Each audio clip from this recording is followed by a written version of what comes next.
السلام عليكم ورحمة الله وبركاته. كلنتي وعنو وناكسن أصحابتين ميل كستوات جوكتان كسو دواذا برنامج كيني عيارها وحانو كويقي دونا قضو دورها او كسافسن دوني دو كبدا عكتا هديا نغو عصب تايدا وذا فضلا سبسكرايبي نوصال سينا شير قلي ساحبا دينا للودا قدمان تيمبا آنو كبلونا من جسر ستيايا قوامي سي قيمة ويري ريان كارير برازيلي غابريل جوسيس كاسو لفلا inuu ka tago kooxda inta lagu guda jiro suuqa kala iibsiga xagaagan. Kooxo badan oo qaarada Yurub ka dhisan ayaa xiiseynaya adeega weeraryahanka reer Brazil ee Gabriel Jesus, gaar ahaan naadiga reer London ee Arsenal. Manchester City ayaa albaabka u furtay in Gabriel Jesus uu ka tago xagaagan kadib markii ay la soo wareegtay weeraryahanka reer Norway ee Erling Haaland. Arsenal ayaa hogaaminaysay tartanka maalmihii la soo dhaafay, waxayna soo bandhigtay dalabkeedii ugu horeeyay oo ay ku qancinayso Manchester City inay iska iibiso ciyaaryahanka,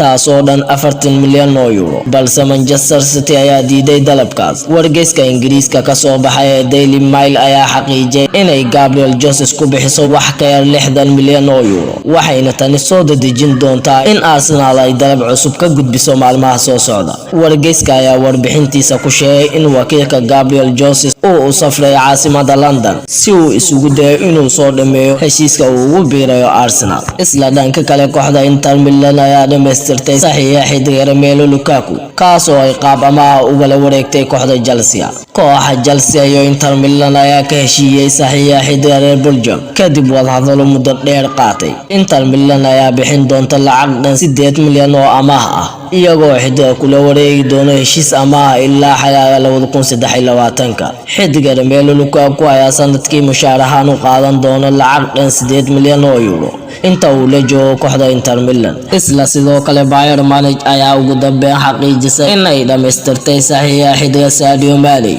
kaasoo ay kala wareegtay Liverpool tan ilaa finaalkii Champions League. Mane ayaa la xiriirinayay isaga tagista Liverpool kadib 6 sano oo uu joogay. Bayern Munich ayaa ahayd kooxdii la xiriirinayay xidiga kadib markii uu diiday inuu heshiis cusub u saxiixo kooxda. Bayern Munich ayaa haatan si rasmi ah u xaqiijisay in ay dhameystirtay saxiixa xidiga reer Senegal, kana dhigtay saxiixeedii suuqa xagaaga. Xidiga reer Senegal ee Sadio Mane ayaa qalanka ku duway heshiis 3 sano ah oo uu kula joogi doono kooxda ilaa 2025. Sadio Mane ayaa soo afjaray 6 sano oo uu joogay kooxda Liverpool, kulana guuleystay 6 koob oo ay ka mid yihiin Premier League iyo Champions League. Isla Manchester City ayaa ogolaatay fikradda bixitaanka xidiga reer Portugal ee Bernardo Silva inta lagu guda jiro suuqa kala iibsiga xagaagan, kaasoo laga doonayo safka kooxda Barcelona iyagoo ku xidhay 2 shuruud. Radio Catalonia ayaa shaaca ka qaaday in Barcelona aysan fardhaqaajin oo aysan wax dalab ah miiska u saarin Manchester City si ay u hesho saxiixa Bernardo Silva. Wargeyska ayaa tilmaamay in Manchester City ay dhib ku qabeen fikradda inay go'aan ka gaarto Bernardo Silva, balse taas bedelkeeda aysan ogolaan doonin inay fasaxdo ilaa ay ka heli doonaan qiimo lacageed oo dhan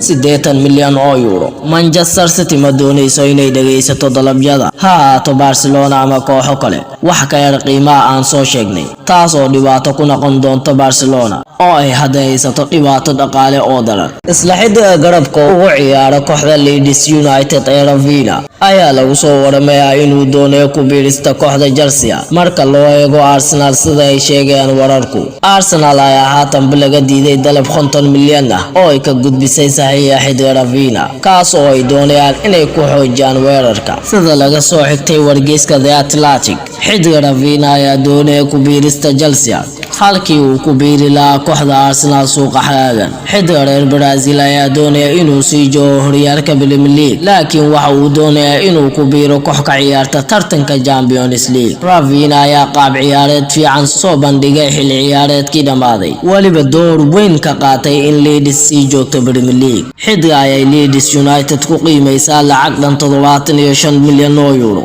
kadib markii uu qaab ciyaareed fiican soo bandhigay xilli ciyaareedkii dhamaaday. Intaas ayaan ku soo gabagabeynayaa. Wassalaamu calaykum waraxmatullahi